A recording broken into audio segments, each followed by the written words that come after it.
Hello guys, LazyBeast here, back with part 4 of the complete World of Warcraft beginner guide, and in this episode we're going to talk about classes and talents and specs and dive into all that stuff. So when you first start World of Warcraft, obviously you pick your class. Now some people get classes and specs confused, so your class is what you are. So for example, on this character I'm a druid. Now you may notice the UI looks different on this. Don't be scared by this. This is my main character, so I've got everything set up as I use it in everyday World of Warcraft. This doesn't really matter for the sake of this video. So I'm a druid, and the specs that are available to me are here. So balance, feral, guardian and restoration.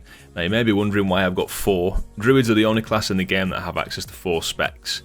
Demon hunters have access to 2 specs, and everyone else has access to 3 specs. Now it says here what the role of each spec is. So balance and feral are damage, guardian is tank, and restoration is healer.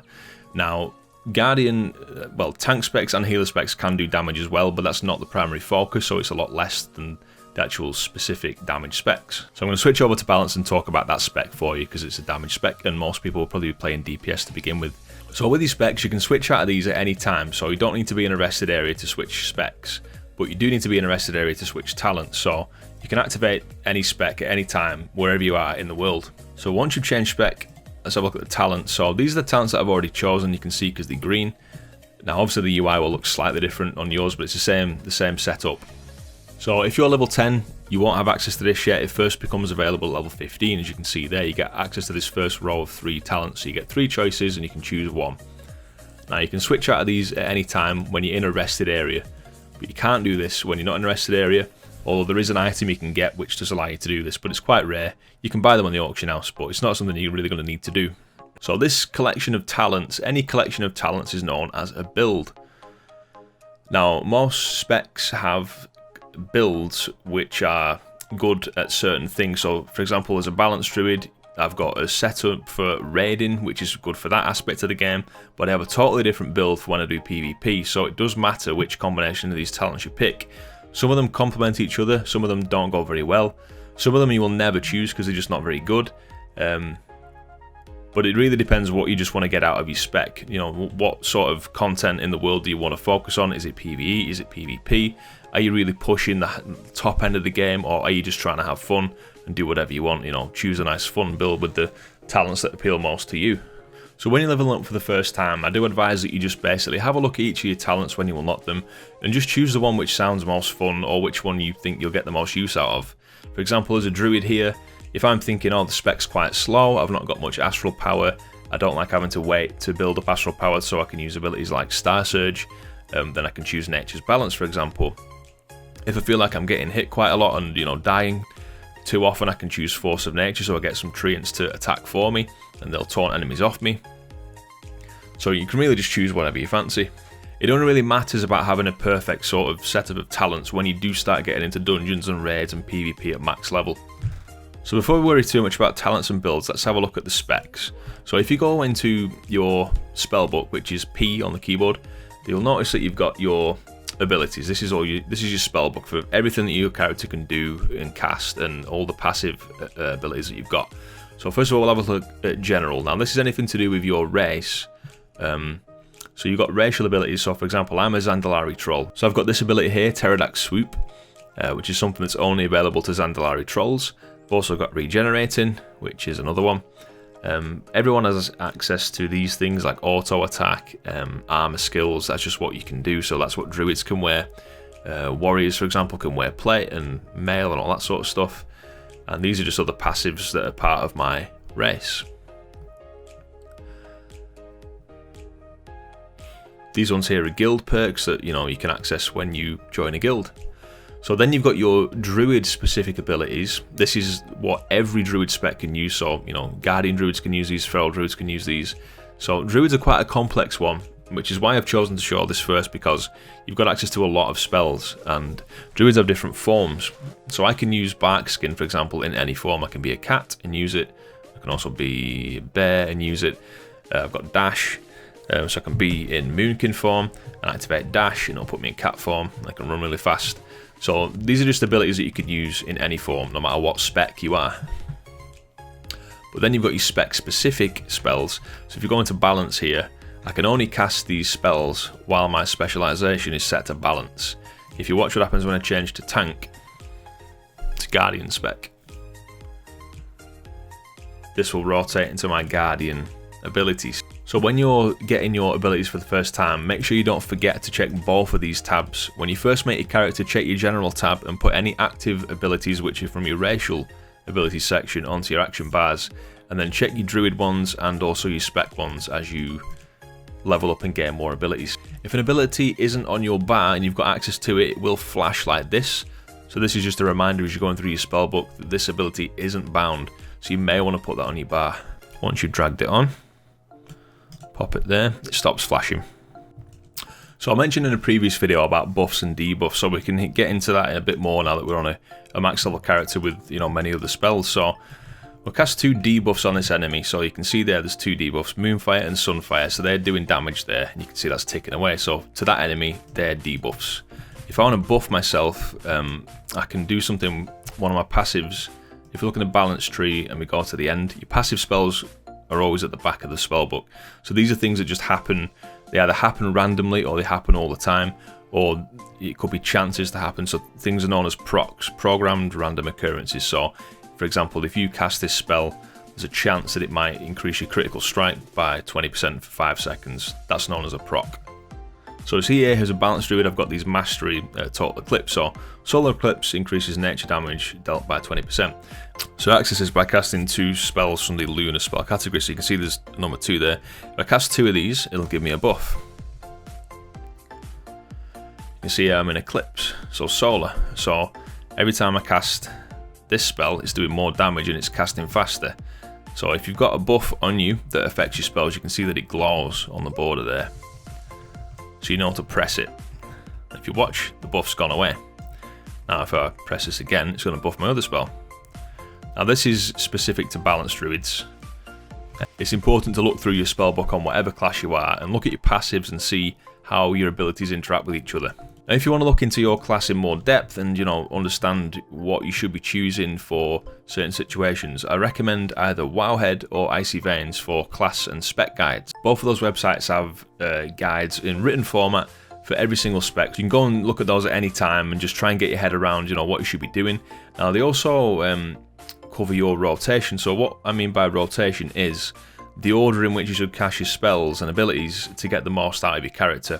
So if my rotation for this druid was this, I was just going to cast Wrath and then completely ignore this buff and just keep casting Wrath.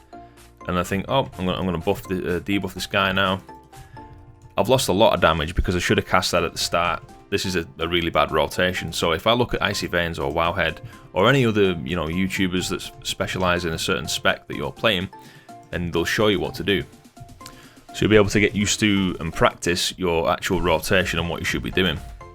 So I know, for example, for balanced druids, if I'm doing single target, I need to get into solar eclipse as quickly as possible. I need to have my dots rolling, I need to keep those up, and I just need to keep on using this and casting Star Surge so I don't cap astral power. And then when the buffs run out, go back into the other eclipse as quick as I can, and, you know, optimize my buffs. Now let's talk about things like cooldowns and interrupting. So interrupts basically mean when an enemy is casting a spell, every DPS class and every tank class in the game and one healer, shaman healers, have access to what's called an interrupt. Now this is an ability that will stop something from casting a spell. Now it's important to do this because sometimes you'll get mobs, and when I say mobs, I just mean enemies in a dungeon or out in the world.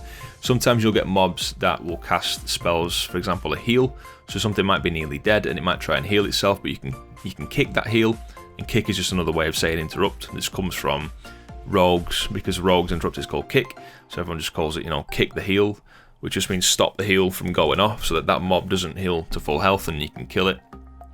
Sometimes they'll cast a really dangerous ability, so say one's casting a really big pyro blast at you in your face and you don't want it to go off, just kick it, and then that mob will not be able to cast that spell, and it'll also be locked out of casting fire spells for 6 seconds. So if I'm going away at this mob here and it starts to heal itself, kick it, so I can press Q, that's my kick for druids, balanced druids.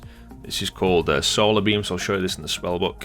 So Solar Beam summons a beam of solar light over an enemy, interrupting the target and silencing all enemies. So this is one of the best interrupts in the game actually, because this interrupts multiple people at once. This is the only spell that does that in the game, so balanced druids are quite strong. The downside being that it's 1 minute cooldown. For most other DPS classes, the cooldowns are roughly 12 to 15 seconds on their interrupt, so it's something you want to be doing quite a lot, especially in dungeons and especially in raids as well. But there's specific things that need kicking in raids. It's mainly for trash packs. On bosses, it's usually the tanks that will be doing that. So that's interrupting. It's something I want to get used to. Now, if you've got your action bars on, and remember you press V to do this, by default, the enemy cast bar will appear just underneath the frame, and it should say what the spell is that they're casting. So if you can see, this is for example casting a healing wave, interrupt it, press your spell, and it'll stop it from casting whatever it's casting. So now we'll talk about cooldowns. Now cooldowns, or burst cooldowns, are just where you basically pump out the maximum damage your character is capable of doing. So this is part of your rotation again. Now what you'll probably find is you'll have a burst rotation or an opening rotation, which is where you've got all your spells available. Now you see some of them have a cooldown. For example, Celestial Alignment, which is my druid one, has a 3-minute cooldown, and my other big one, Convoke, has a 2-minute cooldown. So you want to basically get the most use out of this. Now, you don't want to save this to the end of the fight, because if you cast it at the start, if a fight's going to be quite long, for example the raid boss, you could get like 2 or 3 uses out of this, so you want to make sure you optimize when you're using these things. Again, when you're just leveling up, don't worry, just have fun with it, just use your cooldowns whenever you want and get used to how they play and how they feel. But when you start doing raid bosses and dungeon bosses, it's important to like try and maximize it. So you can see here, if I start just doing some DPS on this guy, it's my regular sort of rotation, so I'm just chipping away at this guy, but then we decide to use cooldowns. I can pop this, use Convoke, so we'll do a lot of damage. You can see on the meter here, my damage will go shooting up, damage flying off everywhere.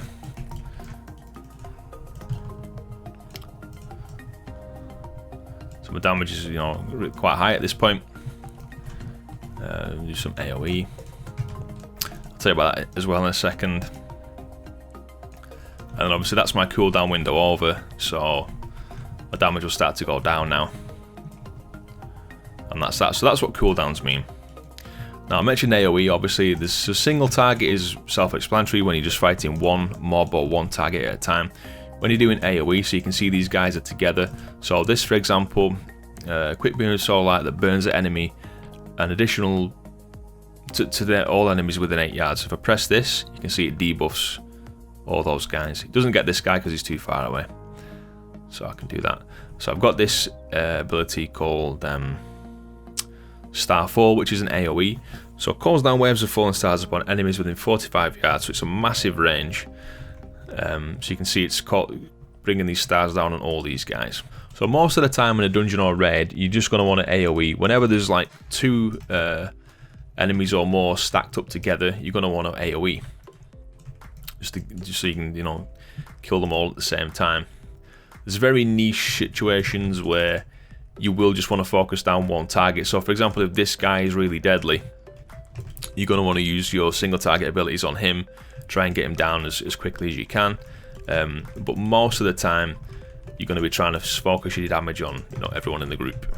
Okay, so there we go. That's a bit more information and a bit of a deeper dive on specs and your class and your abilities and cooldowns, interrupting, and a bit more combat lingo there for you. So hopefully that's been helpful, guys. If you have enjoyed this, do consider subscribing, and we'll continue in the next video. In the next video, we'll talk about gear and what all this confusing system means over here, and we'll talk about rarity and stats and all that stuff. So catch you in the next video, guys. Cheers for watching. I've been LazyBeast.